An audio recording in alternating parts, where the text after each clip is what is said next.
What's funny is, if you were around the internet before 2020, you know how strange the idea of Elden Ring is as a game. So I know I'm late to the party, and there's been a lot of videos made about how Elden Ring saved my life or changed gaming forever. But I haven't made one yet. And I don't like leaving people behind. So I'm gonna give you a quick explanation of what Elden Ring is if you've been Patrick Star for the past 4 years, all right? So this game is basically what you get when you get the guy who wrote the best classic dark fantasy books and the best dark fantasy video games to do a fusion dance, all right? Come on, do it. That's right, Fromsoftware got George R.R. Martin to work on this game with them. An author and a game director working on a new game? How'd they manage to get such a famous writer on jobs for you to be in the game? Wait, is this game really through the finish? That's bullshit. I think this reaction starts to make more sense when we look at FromSoftware's older games. Because I don't know about you guys, but when I heard Marty was gonna be involved in these games, I like to call him that, I just had this feeling of everything just kind of clicking.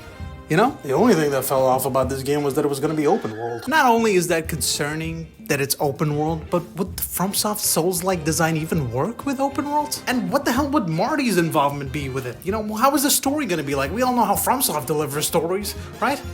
How is that going to work with him? But what do I know? Both of these masters of their crafts were going to be working hand in hand to create the best game ever! Unfortunately for you, however, you are maidenless. Without guidance, without the strength of runes, and... I never thought FromSoft would do the celebrity bait and switch on me. How could they? I thought they were the chosen ones. I thought they were the chosen ones! Now, before you start thinking, I hate this game, let me assure you, I've played this game 4 separate times, all right? And each time, I was smelling the roses as I walked by, all right? I was playing it as if I played it for the first time. I was looking at every single rock. Oh my God, it's so cute. Oh my God, that rock is so nice. Oh, this stick, it looks like a sword. I'm gonna keep it. I was doing that every time. 4 times. I love this game. If I was a rapper, I'd be making references to this game instead of anime. I be scamming like I'm Patches, always in a squat. Yeah, I do my stretches. I don't know, man. It just kind of felt like a cop-out to me. Because after all these celebrity announcements of being involved with the game, you know, they're all in the marketing campaigns, they're all over the place when it comes to the game. And then when you actually play the game, it just turns out to be some random freaking homeless drunk guy slurring his way through the lines. Peter Dinklage. I think I'm really mad because I thought I wasn't vain enough to fall for these celebrities being announced in games, you know, like, ooh, popular person, I gotta play that game now. But I don't know, man. They got me this time. Because it's FromSoft, you expect the highest order of quality from their games, right? These guys could release a cozy game, and I'd be like, all right, so where's the pre-order button? I actually don't see you guys put up a pre-order button. Why is that? I want to give you my money. But then I started playing the game, and as I was going through that first area, Limgrave, I just kept getting more and more confused about Marty Boy's involvement in the game. To me, it just felt like the game was using that old classic FromSoft storytelling where everyone's an old Japanese man giving you directions. The path forward will be revealed when the path inward is journeyed. What? But then I came across this one character that made me realize what exactly Mart contributed to the game and why Elden Ring had to be open world. But before I get to that one character, let me set the stage. Now, let me know if this was your experience with Caelid. You stumbled onto it earlier than you were supposed to, looked at the dog, tried attacking it, and regretted it right away. And every time after that, Caelid became the get in, get whatever the hell you needed, and get the hell out area. That experience made me associate the red sky with danger in a very visceral way. Like the color red became, nah man, I'm out. And this is what FromSoft's design philosophy is in a nutshell. They give you in-game reasons to think the way you think about a game's design or story. Why are the bonfires so relieving? Every other game would use the checkpoint system and be like, well, here you can save and rest. That's why it's relieving. FromSoft, also kind of does that, but that's not the main point. The reason why it feels so much more memorable with the bonfires in FromSoft games is because the way they choose to drive that point home. I have never been in an area that I'm going through for the first time and sprinted across it. I don't even look at the circle button unless it's for dodging. I'm too tense. I gotta make sure I don't go around the wrong corner, right? We know what's behind that corner. You know what I mean? FromSoft chooses to drive the point home so hard that you don't think, oh, cool, checkpoint. You think, oh, and unclench. You can actually feel the relief in your body when you're at these bonfires. It's like I'm in a coaching session with Dr. K. That's how relieving it can be. But that's also why it was so hard to see how it would fit into an open world game, you know? The way FromSoft was able to give you those relieving moments at the bonfire was by perfectly placing them between harsh environments, you know? Environments that you're all puckered up for. Now, I know Dark Souls 3 was a joke with that, you know, you had 2 bonfires back to back, literally in the next room. There's a new bonfire. I get it. But that's how the challenge and accomplishment / relief dynamic would work in these games. You go through a hard area and boom, bonfire. Ah, you can rest now. Take a dump, little buddy. And the bosses would act as a climax of the area. And the difficulty of that game would also work with that same philosophy. Now, I know we're talking about the difficulty, the Souls difficulty segment. I get it. You know, it's been done before 100 gazillion times. Look, this is all I have to say about the difficulty conversation. This is what Miyazaki said in an interview. In this game too, boss battles are special experiences and one of the climaxes of gameplay. At the same time, we've taken care to minimize situations where a tough boss prevents you from progressing through the game. Now, let's put on our thinking caps here, alright? Let's read what this says. What does this part say? Well, it says, get good, loser. Look, it's obviously saying the difficulty in itself is not the point, or they wouldn't need to think about preventing you from progress. But it's also saying that the difficulty is part of the point. Because in another interview, he says this: "We don't try to force difficulty or make things hard for the sake of it. We want players to use their cunning, study the game, memorize what's happening, and learn from their mistakes. We don't want players to feel like the game is unfairly punishing, but rather that there's a chance to win a difficult encounter and make progress." You're facing beings able to control elements of the world. These absolute monsters being difficult reinforces their strength, and not just in the story, but also through the gameplay. Because isn't it just a reverse ludonarrative dissonance situation where the game is telling you, oh, this guy, he wrecks shit up, bro, you better watch out. And then you just go over there and just turn him upside down and shake all the doubloons off of him. That doesn't make sense either. You cannot have that feeling of fighting magical, mythical beings with unimaginable power without them having that unimaginable power. An in-game reason to believe in their supreme power by getting your ass whooped. You gotta get whooped to feel their power. See how I brought that back? That's why I call him M-Dog. You know, we're two shinobis of equal caliber. We don't need to have a conversation to know each other. I know the guy. He's my dog. M-Dog, I call him all the time. And in case you're wondering, Miyazaki, the director of Elden Ring, he uses summons in his playthrough of Elden Ring. So don't let people like me shame you for that, alright? But all this to say, how would you plan that tightly executed Souls formula where there's these crazy bosses with crazy areas and crazy NPCs you gotta fight off, and then at the end of the day you find a checkpoint? How would you balance them with a game that gives you freedom and choice to go wherever you want and do whatever you want? You know, what if you had something planned out at the end of this area, but then the guy goes, you know what? I'm just gonna turn left. I'm just gonna go another way. What do you do then? Your planning's all messed up.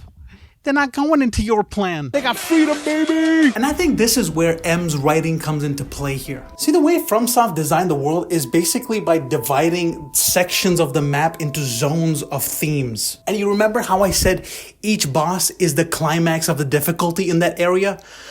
I left the key information out. They don't just act as the climax of the difficulty in that area. The bosses also act as a climax of the theme in that area. And I noticed this when I turned my ass around from Caelid because I was so freaking scared of those dogs. And I took it all the way over to the land of magic and mischief. Liurnia. I'm getting better with these squats, hell yeah. I'm truly turning into a rapper here, bro. I hope my mom never sees this. Now, Liurnia has blue as its main color, which kind of makes me think of two different thematic concepts. One is the corporate workplace animations they make you watch about, you know, safety in the workplace. You know, make sure you lift with your knees. Whatever the hell that means. Lift with your knees. What do you do? Like, put it on your knee like this? Like, go like that? Or is it like, you like clench? Like, let's say I have this bottle of lotion. I don't know why it's in my bedroom. I wonder why. I don't use it. You clench like that? You lift like that? Is that what you mean, workplace? I think I got that right. The other theme, which I'm sure is the intended reason here, is the concept of magic and knowledge. Except in Liurnia, they paired it with another element. And I'm sure you guys noticed it in your playthroughs, but Liurnia has a lot of traps and surprises and portals. Now, I don't understand what FromSoft's fixation is with the basilisks, okay? But I think they found the next most annoying mob in the games ever. These fucking hand spider nightmare fuel objects, whatever the hell they are. I hate them so much. But I gotta be honest, they play a pretty important role thematically in Liurnia. The way they attack, the way they lock you in that fucking ring that they spam 10 times in a row. Perfectly timed for when you get out of your knockdown state. The way they act as traps when they're dormant. They all play into this theme of mischief and magic in Liurnia. And I still hate them. I hate them a lot. You understand? Please don't bring them back. Alright? They suck. They suck big time. I don't want them. And Renala, who is an all-powerful mage, whose second phase is just an illusion, by Rani, another all-powerful mage, who also tricked us into believing she was Rena. She made her to fight us so we don't harm the real Renala, who is nothing but a Kojima character at this point. And that's what's cool about the way Elden Ring structured its areas. There's a central theme or threat that is present in any single area, and the bosses act as a culmination of all those threats that you faced in that area into one single package. It's like Sekiro, where Ishin was the final exam of Sekiro, you know? That's what Elden Ring is doing with all these areas. And again, Liurnia shows us why we shouldn't take this world at face value, because it gives you in-game experience of getting tricked. Each area in Elden Ring has its own theme. Mohgwyn Palace has a theme of a cult built around blood, with Mohg being the cult leader. Miquella's Haligtree being riddled with rot, infecting enemies, leading to the eventual boss fight against the goddess of rot. Leyndell with themes of royalty and the Golden Age, whose boss possesses the most royal quality of them all. Seriously guys, you guys need to watch that Vati video on Morgoth's backstory. That shit is sad, bro. But I think of all the areas in the game, the one that left a lasting impression on me was Caelid, where we all know houses Radahn.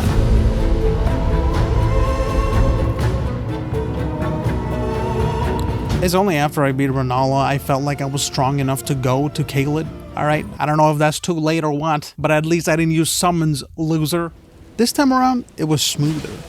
I was able to actually put up a fight on these god-forsaken dogs. Except when I got to Redmane Castle, nobody was there. And I thought I broke the game until I hear that guy riling us up for a great battle like I'm listening to Erwin's speech for the first time. The stars have aligned.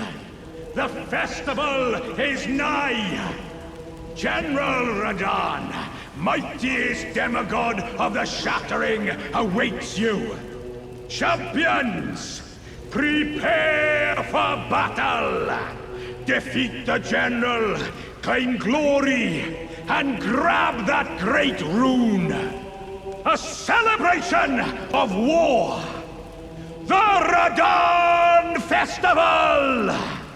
I get to talking to everyone, catching up on all the shit that happened through the game. Dude, I just went to the moon and fought this crazy chick who I kinda likes mom. I talk to the War Master. Before we begin, And he gives the description of the foe in front of us. General Radahn is cursed ever to wander.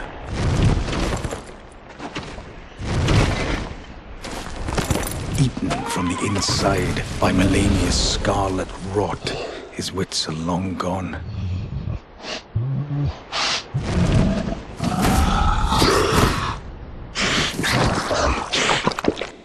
After all that, I take the elevator down and head off to the battle of a lifetime.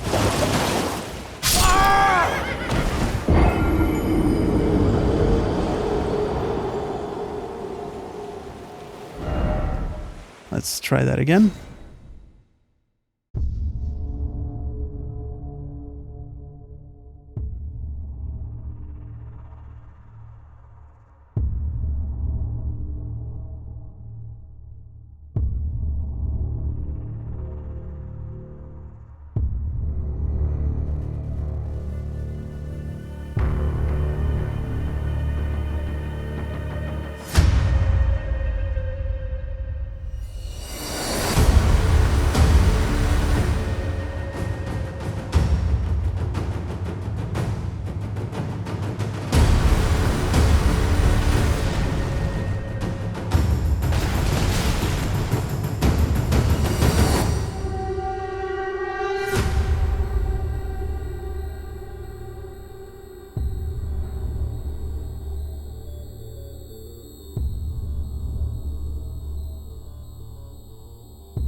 After my showdown with this star-struck asshole, I was hanging by the grace, wondering how on earth I actually managed to beat a meteorite. I had this sense of relief and feeling of accomplishment, as if a goal I was working towards was finally done. And it's at this point I realized how major the influence of M's writing was in this game. See, whenever I watch Game of Thrones, the one thing that struck me, even though at the end of the show they make it clear who the main character is, Jon Snow, at the first season you couldn't clearly tell. I mean, you could kind of tell Jon Snow is the special one.